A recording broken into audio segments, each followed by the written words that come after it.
8절부터 17절까지 합독하시겠습니다.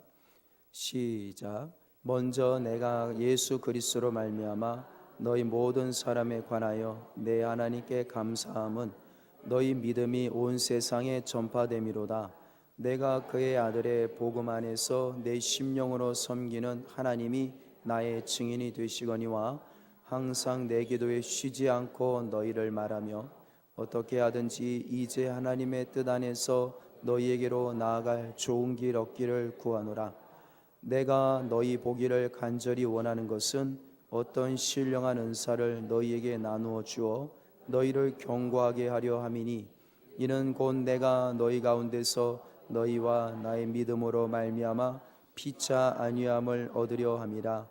형제들아, 내가 여러 번 너희에게 가고자 한 것을 너희가 모르기를 원하지 아니하노니 이는 너희 중에서도 다른 이방인 중에서와 같이 열매를 맺게 하려 함이로되 지금까지 길이 막혔도다. 헬라인이나 야만인이나 지 있는 자나 어리석은 자에게 다 내가 빚진 자라. 그러므로 나는 할 수 있는 대로 로마에 있는 너희에게도 복음 전하기를 원하노라. 내가 복음을 부끄러워하지 아니하노니 이 복음은 모든 믿는 자에게 구원을 주시는 하나님의 능력이 됨이라. 먼저는 유대인에게요 그리고 헬라인에게로다. 복음에는 하나님의 의가 나타나서 믿음으로 믿음에 이르게 하나니 기록된 바 오직 의인은 믿음으로 말미암아 살리라 함과 같으니라. 아멘. 17절 죄송합니다. 17절까지입니다. 지금 읽으신 부분은 18절이 넘어가는데 그건 다음 주에 할 거니까요. 17절까지 읽으셨습니다. 지난 한 주간에 혹시 기쁜 일이 있으셨습니까? 아무도 없으셨대요. 저는 지난 한 주간 참 즐거운 일이 좀 있었습니다. 아무래도 휴가 기간이었기 때문에 즐거운 일이 있었는데 휴가 첫날인 월요일 날 제가 휴가지에 도착을 해서 제일 먼저 한 일이 무엇이냐, 밥을 먹고 바로 수영을 했습니다. 딸을 데리고 튜브에 태워서 수영을 했습니다. 둘째 날에 아침을 먹고 또 수영을 했습니다. 점심을 먹고 또 수영을 했습니다. 저녁을 먹고 뭘 했을까요? 또 수영을 했습니다. 사랑이를 데리고 수영을 했죠. 셋째 날은 아침 먹고 뭘 했을까요? 또 수영을 하고 저녁에는 저녁을 먹은 다음에 농구를 했습니다. 농구를 하고 넷째 날은 무엇을 했을까요? 수영을 했습니다. 다섯째 날도 수영을 했습니다. 제가 마지막 날 이제 금요일 날 교회로 오면서 내가 도대체 이걸 휴가인가 전지훈련을 간 건가 생각할 정도로 수영만 하다 온 것 같아요. 이 사랑이를 데리고 이제 즐겁게 마음껏 즐기다 왔습니다. 근데 제가 생각을 해보니까 이 무더위에 6월부터 8월까지 무더위에 자전거를 타고 다니면서 교회 근처를 계속 다니면서 너무 덥고 하니까 저희 코앞에 올림픽 수영장 있지 않습니까? 저길 그렇게 가고 싶었어요. 근데 가지를 못하겠는 거예요. 가야지 하는데 이상하게 몸은 거기를 못 가고 있었습니다. 그래서 너 언제 가나 하는데 참 희한하지 않습니까? 그런데 이번에 그동안 가고 싶었던 저 수영장, 그 코앞에 있는 수영장 가기만 하면 되는데 6,000원이면 되는데 그거를 아마 이번에 가서 일주일 내내 5일 동안 하여튼 죽으나 사나 수영만 하다 온 것 같습니다. 지겹게 하여튼 하고 와서 야, 이렇게 내가 하고 싶었던 일을 여기서 이렇게 하게 하시는구나라는 하나님의 은혜를 또 체험하게 되었습니다. 물론 이제 수영만 한 거는 아닙니다. 거기에 새벽에 제주도에 있는 교회들은 새벽 기도회가 다 5시더라고요. 저희는 5시 반이지 않습니까? 그 5시부터 있는 그 새벽 기도회를 또 찾아가서 1시간 반씩 매일 기도하고 그렇게 기도도 하면서 왔습니다. 그런데 이제 토요일이 되어서 어제 저희가 이제 딸을 반갑게 야, 우리 이제 집에 왔다라고 이야기하는데 하는 말이 아빠가 싫다는 거예요. 분명히 휴가 5일 동안은 저를 사랑한다고 하고 뽀뽀도 해주고 다 해줬는데 갑자기 돌변한 겁니다. 아니 왜 내가 싫으냐 물어봤더니 같이 안 놀아주기 때문이라는 거예요. 이 아이에게는 즐거움이 사라져버린 거죠. 그 일주일 사이에 즐거움, 기쁨과 슬픔이 동시에 경험을 하는 참 좋지 않은 그러한 불행한 한 주간이 아니었겠습니까? 여러분, 우리 인간의 기쁨, 인간의 즐거움이 이와 같지 않습니까? 어쩌면 내 환경이나 내 삶이나 내 여건에 눈에 보이는 것이 있을 때, 조건이 되면 기쁨이 있고 즐거움을 마음껏 누리지만, 내 눈에 그러한 기뻐할 만한 조건이 없거나 즐거울 만한 조건이 없으면 여러분, 우리는 기뻐할 수가 없습니다. 즐겁지가 않은 것이죠. 우리 인생, 지나온 인생도 한번 되돌아보십시오. 지난 내 인생 전체, 지난 나의 인생에 과연 즐거운 일이 있었는가, 기쁜 일이 있었는가? 있었다면 얼마나 기뻤을까? 아마 기뻐하고 즐거웠던 인생보다는 슬픔과 절망과 고통을 느꼈던 날들이 더 많았을 것입니다. 여러분, 이처럼 우리는 즐거움, 이 기쁨이 있는 인생, 즐거움이 있는 인생을 우리는 참 필요로 합니다. 그것이 없으면 우리 인생은 참 힘들고 낙심이 되고 절망이 되죠. 우리 사회는 어떻습니까? 우리 한국 사회, 지난 한 주간 어쩌면 전 세계가 가장 많이 주목했던 곳이 바로 우리 대한민국과 북한이었을 것입니다. 그 역사상 어느 때 이후로 언제 그랬는 것처럼 비교할 수 없을 정도로 많은 위험과 고통이 우리 한반도에 있었습니다. 오죽하면 중국에서 이런 신문 기사가 지난 한 주간에 있었다고 합니다. 한국은, 남한은 절과 교회에서 기도나 해라. 너희들은 김치나 먹고 있으니까 너희가 멍청해지지 않았느냐. 우리 대한민국을 굉장히 조롱하고 멸시하고 하찮게 보는, 그러니까 너희가 의지하는 하나님, 너희가 의지하는 부처님이나 의지해라. 기도나 해라. 너희들 그렇게 해도 별 수 없다. 그것도 중국의 관영 언론에서 그와 같은 뉴스를 보냈다고 합니다. 우리나라가 지금 굉장히 위기와 어려움에 처해 있는 것이 분명한 현실입니다. 즐거울 일이 없죠. 기쁜 나라라고 할 수가 없습니다. 가뜩이나 이 국내 안쪽에서도 힘들고 어려운 일이 많은데 기쁠 일이 없는데, 이 나라 바깥에서는 더 어려운 일들이 많이 있습니다. 기쁠 수가 없죠. 그러나 제가 중국의 언론의 그 기사를 보고 떠오른 성경 말씀이 있었습니다. 구약에서도 그러한 똑같은 상황이 있었습니다. 열왕기 하 18장에 보면 아수르 왕, 아수르 제국의 산헤립이라는 왕이 하나님의 백성들 예루살렘 성을 포위를 했습니다. 그리고는 꽁꽁 둘러싸매고 대군을 이끌고 와서 이제 함락을 준비하고 있는데, 이 히스기야 왕과, 하나님을 의지하고 하나님을 예배하는 히스기야 왕과 그 예루살렘 하나님의 백성들에게 이렇게 선포합니다. 너희 백성들은 히스기야 왕, 너희 왕의 말에 속지 마라. 너희 왕 히스기야가 그렇게 하나님을 의지하고 하나님께 도움을 요청하자고 하는 그 말을 의지하지 마라. 그거 다 거짓말이다. 누가 우리 이 아수르 제국 산헤립 왕의 손에서 구원할 수 있는 신이 누가 있느냐? 라고 조롱을 하는 편지를 보냅니다. 이 세상의 어떤 민족의 모든 신들 중에 누가 그의 땅을 내 손에서 건졌기에 너희가 믿는 여호와가 예루살렘을 우리 왕 산헤립 왕 손에서 건질 수 있겠느냐라는 편지를 보내는 것이죠.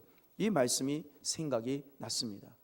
여러분, 우리는 참 눈에 보이는 이 많은 권력과 돈과 또는 힘이라든가 그런 폭력들, 그런 불법과 불의들, 그 눈에 보이는 힘들이 너무나 강력해서 눈에 보이지 아니하는 우리 하나님을 의지하지 못하고 우리 하나님이 약해 보이지 않나라고 절망이 되기도 합니다.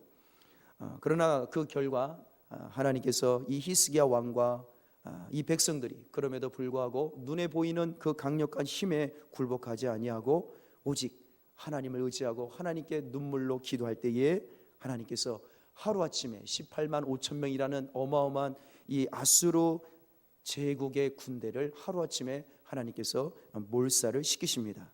그리고는 그 말을 너희 하나님께 기도한다고 너희가 우리 손에서 구원을 받을 수 있는 줄 아느냐 조롱했던 산헤립은 랍세게는 고국으로 돌아가서 빈손으로 돌아갔다가 거기서 암살을 당하지요. 여러분, 지금처럼 우리 대한민국에 또 우리 개인적으로 즐거움이 없고 기쁠 일이 없는 참으로 고통과 괴로움과 또 염려 불안이 많은 그러한 상황이 지금과 같은 시간이 있을까 할 정도로 어려운 시기를 저희들이 지나고 있습니다. 이러한 때에 우리는 이 즐거움이 없고 기쁨이 없는 이 시대에 우리는 어떻게 살아야 될까? 하박국서에 보면은 하박국이라는 선지자도 그런 비슷한 고통을 토로합니다.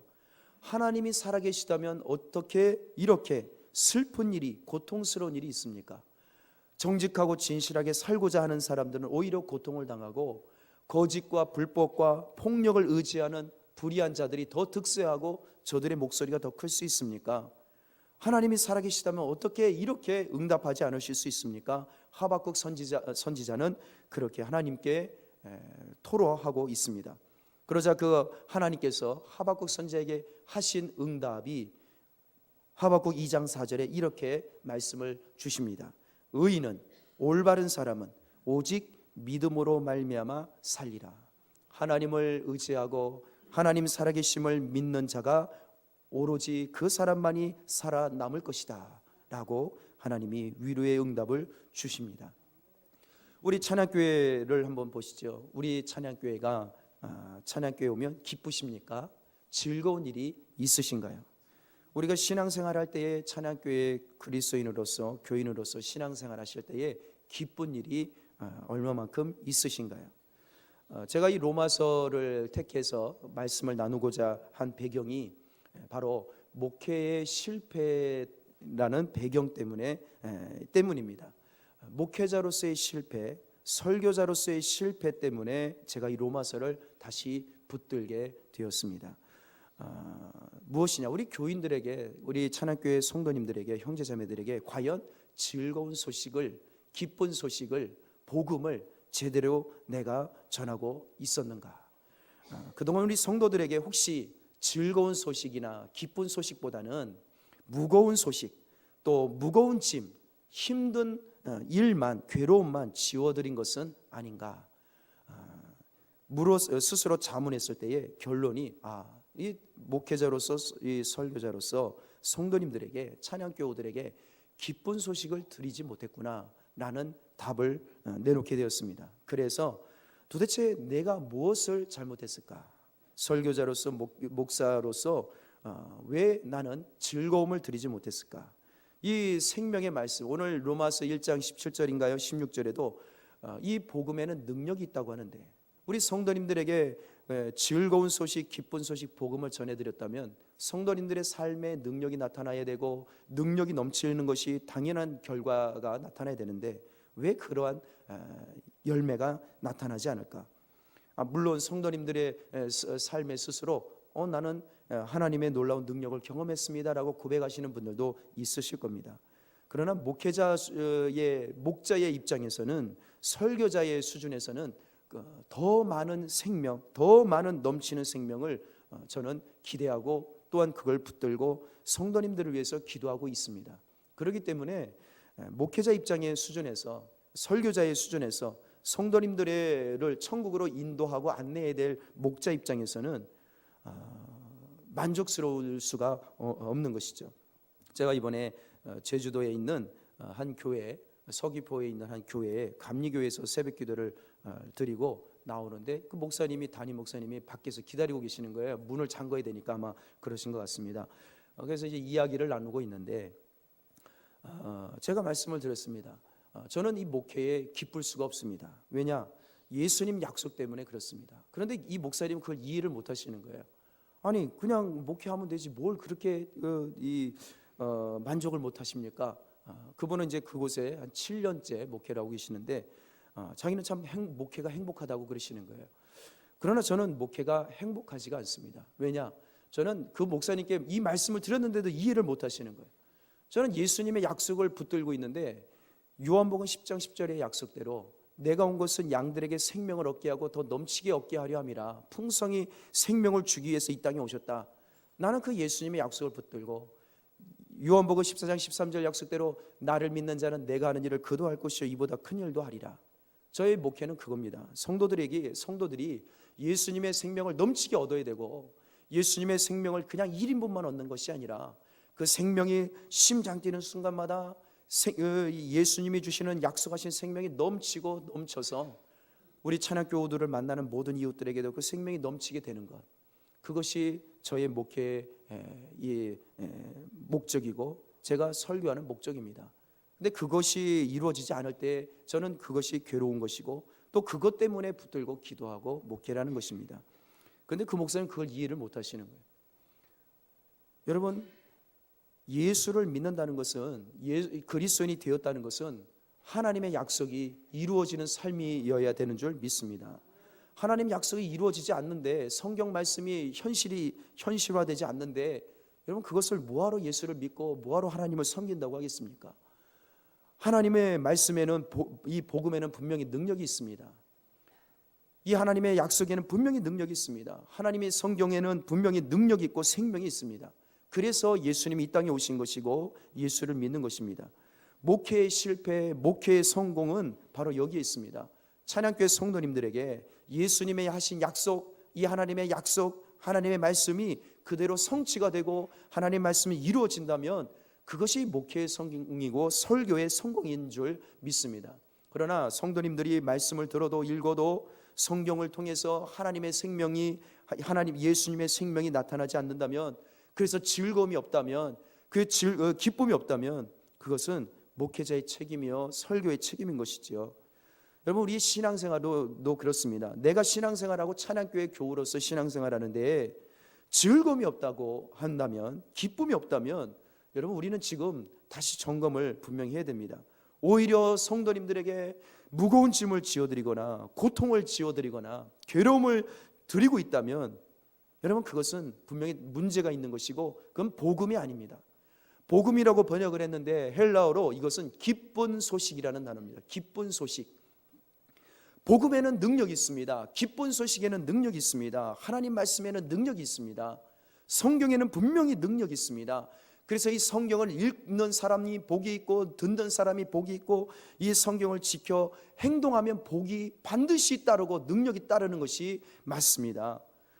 그러나 이 성경을, 이 하나님의 말씀을 들어도 읽어도 기쁨이 없고 능력이 없고 즐겁지 않다면 그것은 복음이 아니라는 것이죠. 그것은 하나님 말씀이 아니라는 것입니다.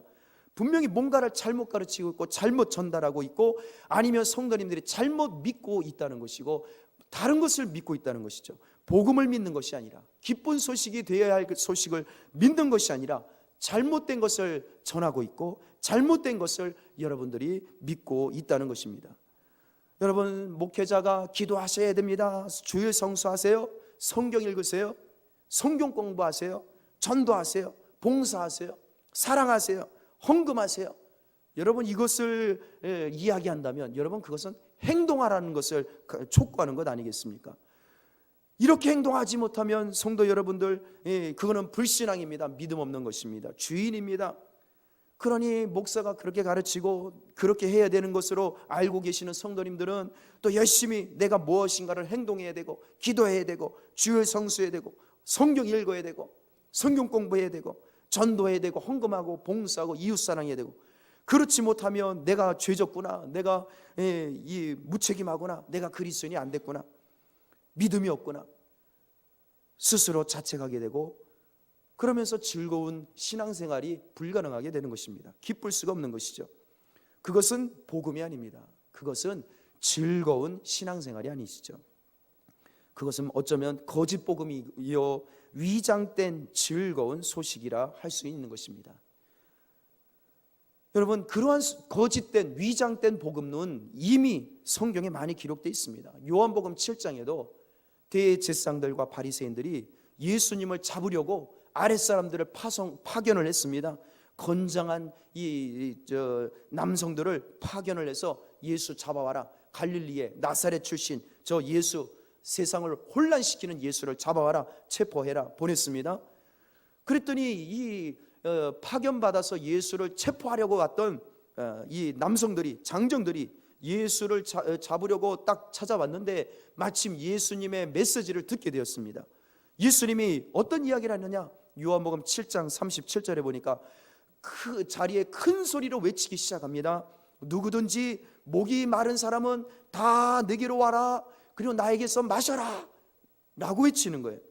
나를 믿는 자는 성경에 기록된 것 같이 그 나를 믿는 사람의 배에서, 그 속에서 생명의 물이 강물같이 흘러나오리라. 이런 메시지를 외치기 시작을 하는 겁니다. 나를 믿으면 나를 믿는 사람의 몸에서 생명수가 흘러나올 것이다. 이 메시지는 한 번도 들어본 적이 없는 하나님의 말씀이었습니다. 성경 어디에도 그를 믿으면, 어떠한 사람을 믿으면 그 사람 속에서 생명이 흘러나오리라, 이런 메시지는 성경 어디에서도 기록되어 있지 않은 메시지였던 것이죠. 목이 마른 사람은, 무엇인가 갈급한 사람은, 문제가 있는 사람은 예수님에게, 나에게로 와라. 그리고 내가 주는 이 물을 마셔라. 나를 믿으면, 예수를 믿으면 그 사람의 속에서 생명의 강물이 흘러나올 것이다. 구약에서는요, 하나님의 말씀을, 율법을 지키고 행동하고 하나라도 어기지 아니하고 다 지켜 행동해야만 하나님께서 그를 의인으로 칭하시고 구원을 주시고 생명을 주셨습니다. 십계명 중에 하나라도 어기고 하루에 하나님의 말씀을, 율법을 하루라도 지키지 않으면 그 사람은 하나님이 죽이시고 이 자손에서 끊쳐지게 하셨습니다. 저주를 내리셨죠. 그런데 예수님의 메시지는 그게 아니었습니다. 나를 믿는 자는, 나를 믿으면, 예수님을 믿으면 그 배에서, 그 사람 안에서 생명이 나온다. 생명은 하나님이 주시고 하나님께 나아가고 성전에 가야만 주시는데, 그래야만 생명을 얻을 수 있는데, 예수를 믿으면 생명을 얻을 수 있다는 거예요. 예수를 믿는 자 안에서 생명이 나온다는 것입니다. 그러니 예수님을 체포하러 왔던 사람들이 깜짝 놀랍니다. 저 메시지가 어떤 메시지냐. 그리고는 이들이, 대제사장들과 바리새인들이 파견했던 사람들이 빈손으로 돌아갑니다. 분명히 그들의 사명은 예수를 체포해서 잡아서 데리고 가는 것인데 그들은 빈손으로 돌아갑니다. 대제사장들과 바리새인들이 그들에게 묻습니다. 왜 잡아오지 않았느냐? 너희들에게 준 명령은 예수를 잡는 것인데 왜 체포하지 않았느냐? 그러자 요한복음 7장 46절에 그 장정들이 이렇게 답변합니다. 그 사람이 말하는 것처럼 말한 사람은 이때까지 없었습니다. 저 예수라는 사람이 말하는 것처럼 가르치는 저 가르침은 지금까지도 한 번도 들어본 적이 없는 가르침입니다. 우리의 대제사장 바리새인들이 수없이 매일 가르쳤고 안식일마다 가르쳤고 평생 가르쳤고 우리가 평생 배웠고 들었습니다만, 저 예수가 말하고 가르친 내용은 한 번도 들어본 적이 없는 하나님의 말씀입니다. 도저히 저 사람을 잡을 근거를 찾지 못했습니다. 빈손으로 돌아오게 됩니다. 여러분, 그때도 많은 복음이 있었습니다. 많은 기쁜 소식이 있었습니다. 기쁜 소식이라고 믿고 들었던, 공부했던, 읽었던 하나님 말씀이 분명히 존재했습니다. 바리새인들과 대제사장들이 가르친 것은 하나님의 말씀이었습니다. 복음이었지요. 기쁜 소식이었지요. 하나님의 입에서 나오는 말씀을 들었고 배웠고 가르침을 받았습니다. 그런데 예수의 말씀과는 분명히 다르다는 것입니다. 아니야, 똑같은 하나님 말씀, 똑같은 구약의 하나님의 입에서 나온 말씀을 선포를 했고 들었고 배웠는데 왜 예수의 말은 대제사장들과 바리새인들, 그때 당시 목회자들과 설교자들과 신학자들이 가르치는 것과 달랐냐 말입니다. 분명히 예수님 말씀은 달랐습니다. 예수님의 말씀을 들으면 즐거움이 생겼습니다. 예수님 말씀을 들으면 기쁨이 생겼습니다. 대제사장들과 바리새인들과 신학자들이 말하는 것을 들으면, 그때 당시 목회자들이 하는 말을 들으면 무겁고 기쁘지 못하고 즐겁지 못했습니다. 그러나 예수의 말을 들으면 왠지 마음에 기쁨이 생깁니다. 예수님의 말씀에는 무거운 짐이 아닙니다. 기쁨밖에 없는 것입니다. 그래서 마태복음 7장 28절에도 예수님의 말씀을 가르치실 때마다 사람들이 예수님의 말씀을 들을 때마다 깜짝 놀랐다고 기록되어 있습니다. 그의 가르치심에 논란이 왜 놀랐을까요? 하나님 말씀을 평생 들었는데도, 바리새인과 대제사장들이 있었는데도 그들의 가르침과 분명히 달랐다는 것이죠. 예수님 말씀에는 분명히 즐거움이 있었습니다. 예수님 말씀에는 분명히 기쁨이 있었습니다.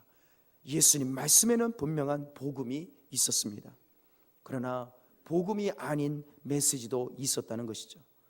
저는 분명히 우리 성도님들에게 고백하고 인정을 합니다. 제가 우리 성도님들에게 진정으로 기쁜 소식을 전해드렸는가, 즐거운 소식을 전해드렸는가, 저는 인정을 합니다. 저는 우리 성도님들에게 즐거운 소식을 제대로 전해드리지 못했습니다. 복음을 전해드리지 못했어요. 기쁨을 전해드리지 못했습니다. 어찌 마음의 무거움을 짊어져 드리고 무거운 짐을 짊어져 드리고 왜 그렇게 못하시냐고 책망하고 성도님들에게 기쁨을 주지 못하고 탄식과 오히려 더 무거운 마음을 짊어지게 한 것이 저의 잘못이었던 것입니다. 여러분, 그래서 이 로마서가 왜 중요할까? 여러분, 왜 설교자로서 잘못된 복음, 거짓된 복음을 전해드렸을까? 왜 그렇게 행동하지 못하고 그리스도인답게 살지 못하냐고 왜 그런 책망하는 설교만 드렸을까? 어쩌면 구원의 믿음이 없어서일 것입니다. 내가 여러분 마귀의 자녀냐 하나님의 자녀냐 이거에 대한 판단이 없기 때문일 것입니다.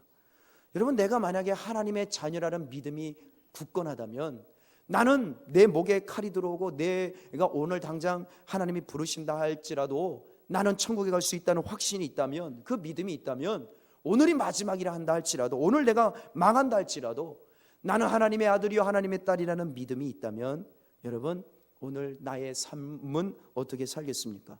죽든지 살든지 망하든지 흥하든지 눈에 보이는 세상의 현실의 문제에 상관없이 내가 하나님의 아들이요 딸이라는 그 기쁨 하나만으로 살지 않겠습니까? 그래서 하박국서의 하박국 선지자는 마지막에 고백합니다.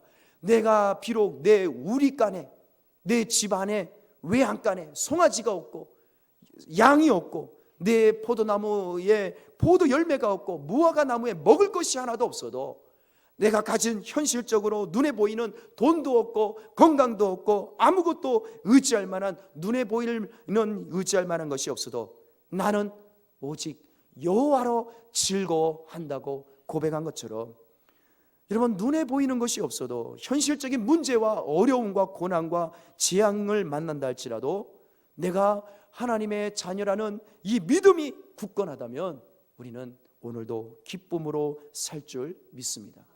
즐거움이 넘치게 될 줄 믿습니다. 그러므로 설교자로서 찬양교회 목사로서 잘못된 점이 무엇이냐? 성도님들에게 행동을 이렇게 하세요 저렇게 하세요라고 이웃사랑을 아무리 강조해도 그거는 어쩌면 지나치면 그것도 해가 되는 겁니다. 성도님들에게 진정으로 필요한 것은 어쩌면 찬양교회 성도님들은 여기 계신 예수를 믿는다는 것은 하나님의 아들이요 딸이 된 것입니다. 구원의 이 확신을 가지셔야 됩니다. 내가 받은 구원은 흔들릴 수 없습니다. 예수를 믿는다는 것은 어떠한 환경과 어떠한 눈에 보이는 조건에 상관없이 나는 하나님의 절대적인 구원을 받은 것입니다라는 이 메시지를, 구원의 믿음에 관한 메시지를 전해야 되겠구나. 그래서 이 로마서를 다시 한번 붙들게 된 것입니다. 찬양가족 여러분, 로마서에 있는 이 이 내용도 바로 로마에 있는 성도들, 로마에 있는 그리스도인들에게 주는 이 메시지는 여러분, 그들도 우리와 별반 다르지 않는 상황에 있었다는 것입니다. 여기 1장에 오늘 읽으신 본문, 그리고 마지막 16장까지 많이 강조되는 것은 무엇이냐? 바로 복음입니다. 즐거운 소식, 기쁜 소식. 로마에 있는 성도들이요, 당신들에게 복음이 있느냐? 당신들에게 즐거운 소식이 있느냐? 당신들에게 진정으로 기쁜 소식이 있느냐? 혹시 현실에 있는 기쁜 소식, 즐거운 소식, 그것만을 의지하고 있는 것은 아니냐? 그러나 이 로마에 있는 성도들에게 바울은 말합니다. 너희들에게 진정으로 기쁜 소식이 있다. 그리고 바울은 그 자기들이 갖고 있는 기쁜 소식이 무엇인지 모르는, 혹시 잊어버리고 있는 것은 아닌가? 로마에 있는 성도들에게 그것을 깨닫게 해주기 위하여 이 로마서를 기록한 것입니다. 바울은 말합니다. 1장 1절과 2절에 보면 그는 강조합니다. 예수 그리스도의 노예 바울은 사도로 부르심을 받아 하나님의 복음을 위하여 선택을 받았다. 그리고 이 복음은 바로 하나님이 선지자들을 통해 구약에서 이미 성경에 미리 약속하신 것이다. 찬양가족 여러분, 바울은 로마 그리스도인들에게, 성도들에게 말합니다. 우리는 복음을 통해서, 복음을 위하여, 복음으로 말미암아 선택을 받았다. 그리고 이 기쁜 소식을 전하기 위하여 우리는 살아야 된다라고 이야기하고 있습니다. 그리고 이 기쁜 소식, 이 즐거운 소식은 이미 구약에 기록이 되어 있는 것이다. 이 즐거운 소식이 무엇인가요? 두 가지를 이야기하고 있습니다. 첫째는 로마 그리스도인들에게 즐거운 소식, 기쁜 소식은 무엇인가? 첫째는 바로 예수 그리스도입니다. 사랑하는 가족 여러분, 우리는 눈에 보이는 것을 즐거움으로 삼을 때가 많습니다. 우리는 안목의 정욕, 이생의 자랑, 육신의 정욕을 우리의 즐거움으로 삼으려고 하는 그러한 본능적인 실수가 참으로 많습니다. 돈이나 건강이나 사업이나 직장이나 또 자녀, 학업, 눈에 보이는 이 육신의 것을 조건이 충족이 되면 그것이 즐겁다고 생각하기가 참 쉽습니다. 그러나 진정한 즐거움은 어디 있느냐? 바로 예수 그리스도이신 줄 믿습니다. 예수 그리스도만이 진정한 즐거움이요 기쁜 소식이라는 것입니다. 왜 그렇습니까? 이 예수 그리스도는 하나님께서 우리에게 이미 예비하신 기쁜 소식이라고 약속하고 계십니다. 이 예수 그리스도가 왜 기쁜 소식이 될까? 예수님은요, 우리를 위하여 우리의 모든 질병과 약함과 우리의 저주와 죄악을 담당하신 분이기 때문입니다. 우리를 위하여 몸값을 대신 지불하신 분이기 때문입니다. 예수님은 우리의 질고를, 고통을 다 짊어지셨습니다. 그러므로 예수 그리스도가 우리의 즐거움이요 기쁨이 되는 것입니다. 로마서 1장 7절은 그래서 로마에서 하나님의 사랑하심을 받고 성도로 부르심을 받은 모든 자에게 하나님 우리 아버지와 주 예수 그리스도로부터 은혜와 평강이 있기를 원하노라 라고 선포하고 있습니다. 여러분, 우리가 하나님의 사랑을 어떻게 받을까요? 우리가 성도로 부름을 어떻게 받게 된 것일까요? 그것은 오직 예수 그리스도로 말미암은 것입니다. 예수님을 통해서 우리는 하나님께 사랑을 받은 것이고, 하나님의 독생자 예수님 때문에 우리는 거룩한 사람이라 칭함을 받게 된 것입니다. 예수 그리스도를 빼놓고서는 우리는 즐거운 일이 있을 수가 없습니다. 사랑하는 가족 여러분, 휴가를 아무리 좋은 대로 또 일주일을 다녀보십시오. 내가 원하고 그동안 못했던 일을 다 할 수 있는 그런 육신의 일을 충족을 시켜보십시오. 그것은, 그 즐거움은, 육신의 즐거움, 눈에 보이는 즐거움은 그때뿐입니다. 그 환경이 바뀌고 시간이 지나고 이 조건이 바뀌면 즐거움과 그 기쁨은 곧 사라지게 됩니다.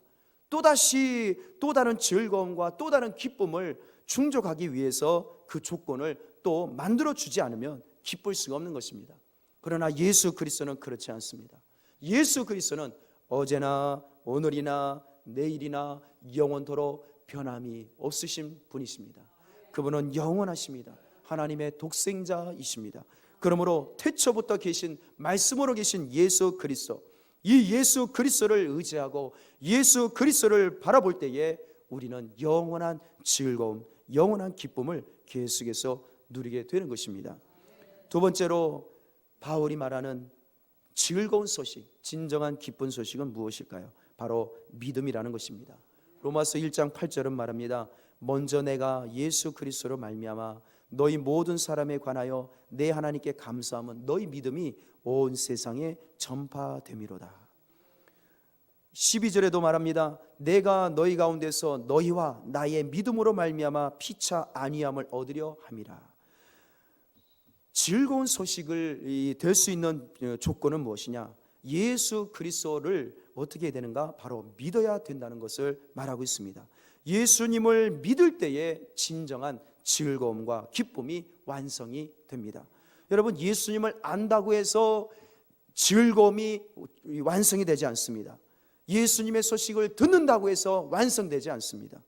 그때 당시 2000년 전에 수많은 사람들이, 대제사장들도 바리새인들도 예수님을 소식을 들었습니다.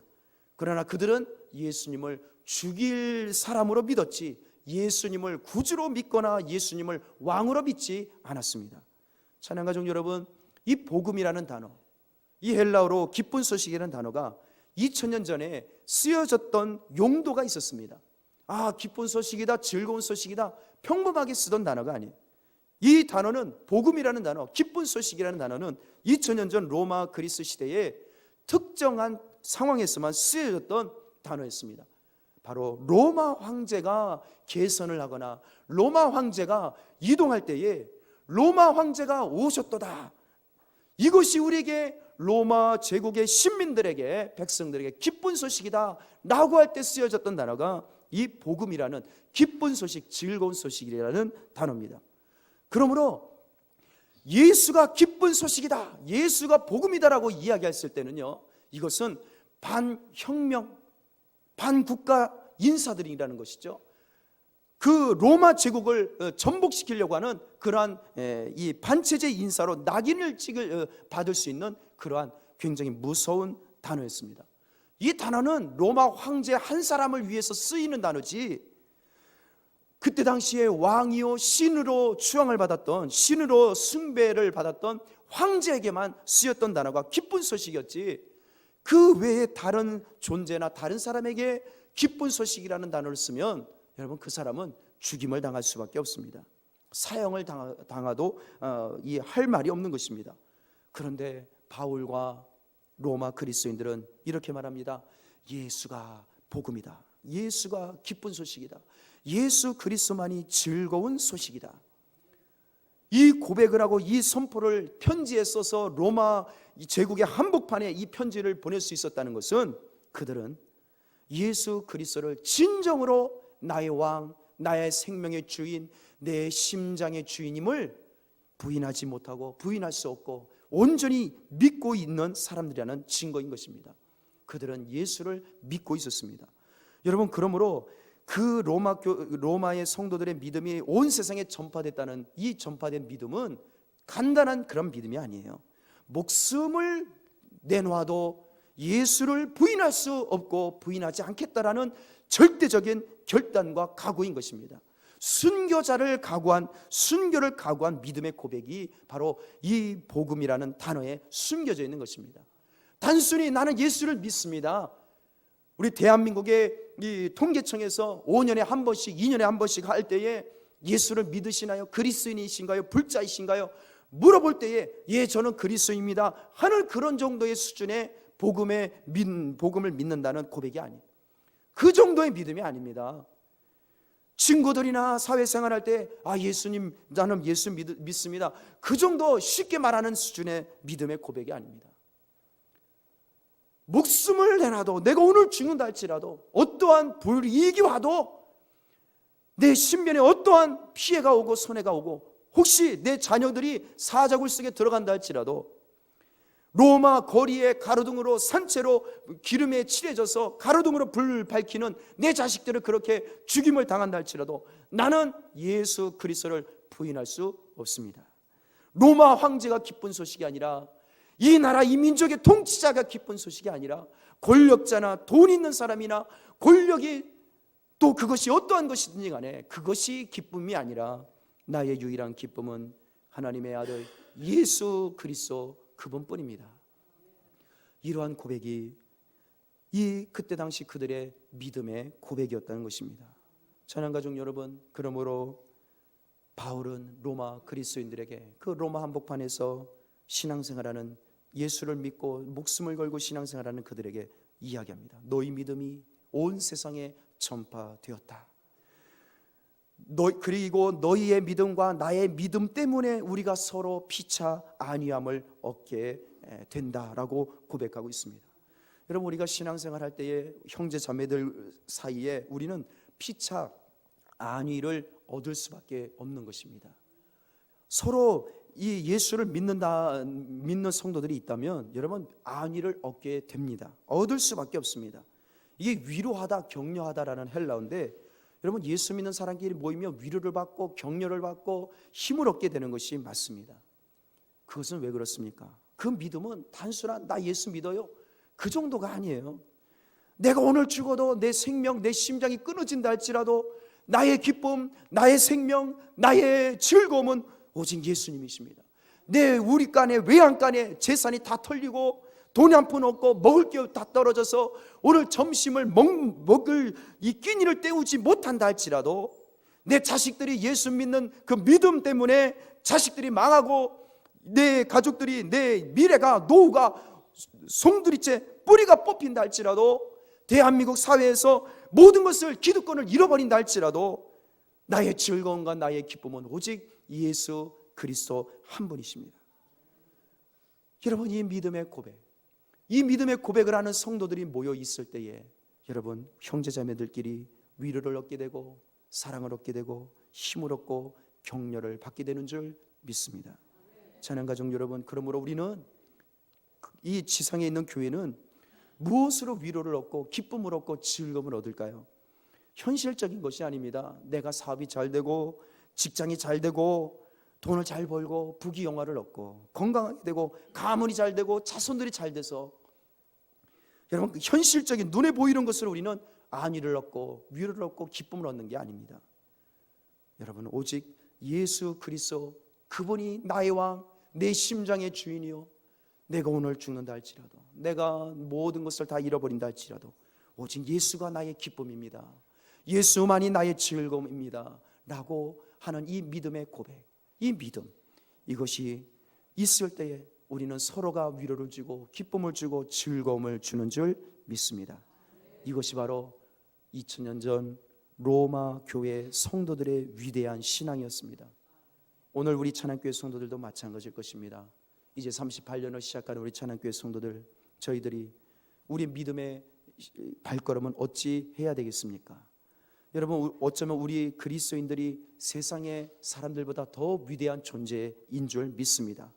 예수 믿는 자들이 믿지 않는 자들보다 위대할 수밖에 없습니다. 왜 그렇습니까? 우리는 눈에 보이는 걸 가지고 기쁨을 얻거나 즐거움을 얻거나 위로를 얻는 사람들이 아니기 때문입니다.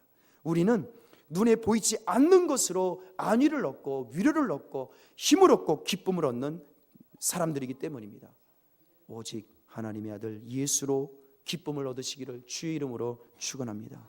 예수님을 나의 자랑으로 삼고 예수님만을 나의 위로로 삼고 예수님만을 하나님의 아들로 내게 생명 주시고 나를 위하여 십자가에서 죽으시고 부활하신 예수님만을 나의 위로로 기쁨으로 즐거움으로 삼으시는 우리 찬양교회 성도 되시기를 주님의 이름으로 축원합니다. 그래야 이 놀라운 이 기쁜 소식이, 진정한 기쁨의 소식이 우리 성도님들의 삶에 능력이 되어서, 하나님의 능력이 되어서 우리 성도님의 삶이 이 세상이 감당치 못하는 놀라운 믿음의 사람 되시기를 또한 주의 이름으로 축원합니다. 말씀을 생각하면서 함께 기도하실 때, 하나님, 내가 진짜 기쁜 소식을 갖게 하소서. 나에게 1시간, 하루, 1년을 기쁘게 할 수 있는 그러한 눈에 보이는 육신에 속한 기쁨, 즐거움이 아니라 영원토록 변함없으신 예수 그리스도, 하나님의 약속을 기쁨으로 삼고 즐거움으로 삼을 줄 아는 영적 눈을, 믿음을 부어 주옵소서. 진정한 예수님에 대한 믿음을 부어 주옵소서. 우리 이 시간 합심으로 기도하시겠습니다. 할렐루야. 하나님 아버지 감사합니다. 아버지 하나님, 참으로 기쁠 수 없는 일들이 참 많습니다. 하나님, 외양간에 먹을 것이 없고, 아버지 하나님, 내 포도나무에 또 내 무화과 나무에 마실 것이 없고, 당장 끼니를 채울 것이 없고, 여러 가지 문제들이 많고, 하나님 아버지, 하나님, 나보다 강한 자들의 하나님 이 대한민국을, 또한 우리의 가정을, 또 나를, 내 직장과 사업장을, 또한 우리의 삶을, 내 남은 인생을 위협하고 고통을 주고 하나님 아버지 괴롭게 하는 그러한 많은 무거운 짐들이 너무너무 많습니다. 주님 약속하지 않으셨습니까? 수고하고 무거운 짐진 자들아 다 내게로 오라. 내가 너희를 쉬게 하리라. 내가 너희를 쉬게 하리라. 예수님 약속하지 않으셨습니까? 목마른 자는 다 내게로 오라. 내가 너희를 마시게 하리라. 값없이 돈 없이 그냥 빈손으로 와라. 너희가 어떠한 상황이 있어도 그냥 와라. 나는 죄인을 부르러 왔지 의인을 부르러 온 것이 아니다. 더러운 자도 오고 무거운 짐을 진 자도 오고 연약한 자도 오고 행동이 올바르지 못한 자도 오고 실수한 사람도 오고 죄인도 오고 악한 자도 오고 누구든지 예수 그리스도께서 주신 생명을 얻기 원하는 사람이라면 아무런 대가 없이 행동 없이 그냥 오라고 하신 주님의 약속을 믿습니다. 주님의 약속을 의지하여 이 자리에 나옵니다. 주님의 우리 찬양교회 성도들, 너무 무거운 짐들이 많습니다. 수고하는 짐들이 많습니다. 두렵고 떨리는 일들이 너무 많습니다. 돈 문제로, 가족의 문제로, 아버지 하나님 자녀들의 문제로, 하나님 건강 문제로, 사업과 직장의 문제로, 하나님 아버지 한치 앞을 알 수 없는 이 대한민국의 여러 가지 문제로 어려운 문제들이 많습니다. 너희가 세상에서는 환난을 당하나 담대하라, 내가 세상을 이기었노라. 예수 그리스도를 믿게 하여 주옵소서. 예수 그리스도가 이 세상의 왕이심을 믿게 하소서. 진짜 기쁜 소식은 예수밖에 없음을 알게 하소서. 예수 그리스도의 이름을 부르며 기도하게 하소서. 예수 그리스도의 이름을 의지하며 믿음으로 나가게 하여 주옵소서. 주님 앞에 모든 무거운 짐을 맡기는 우리 찬양교회 성도들 되게 하여 주셔서 온전한 믿음으로, 이 온전한 믿음으로 주님의 약속과 생명을 마음껏 누리는 찬양교회 성도들 되게 하여 주시옵소서. 오 하나님 아버지, 하나님, 우리 찬양교회 성도들이 세상에서 참 환난이 많습니다. 고통도, 고난도, 슬픔도, 어려운 문제도, 근심된 일들이 참 많습니다. 수고하고 무거운 짐진 자들아 다 내게로 오라, 내가 너희를 쉬게 하리라. 주님의 약속을 믿습니다. 그러므로 우리 찬양교회 성도들, 지난 인생의 무거운 짐 이제는 다 예수님께, 예수님 약속을 믿고 다 맡겨드립니다. 주님께서 해결해 주시옵소서. 주님께서 우리를 쉬게 하시고 쉼을 주시고 우리를 가벼운 인생 되도록 인도하여 주옵소서. 주님이여, 어쩌면 잘못된 복음, 잘못된 기쁨, 잘못된 소식을 전하여 우리 성도님들을 혹시 무겁게 했다면 용서해 주시고 예수 그리스도의 기쁨이 충만하도록 예수님을 온전히, 나의 모든 무거운 짐 짊어지신 예수님을 바라볼 수 있는 우리 믿음을 찬양교회 성도들에게 넘치도록 부어 주옵소서. 한 주간 또다시 참으로 전쟁 같은 이 환난과 고통 많은 세상에 달려갑니다. 예수 그리스도시여 함께하여 주옵소서. 주님을 의지하며 주님을 믿으며 주님의 약속을 묵상하며 걸어가는 우리 찬양교회 성도들 되게 하여 주셔서 주님의 복음의 능력이 넘쳐나는 찬양교회 성도들 되게 하여 주옵소서. 감사드리며 예수님의 이름으로 기도합니다. 아멘. 지금은 하나님 아버지 은혜와 예수 그리스도의 사랑하심과 성령의 교통하심이 이 자리에 참석한 우리 모든 교우들 머리 위에 이제로부터 영원토록 함께 계시기를 간절히 축원하옵나이다. 아멘.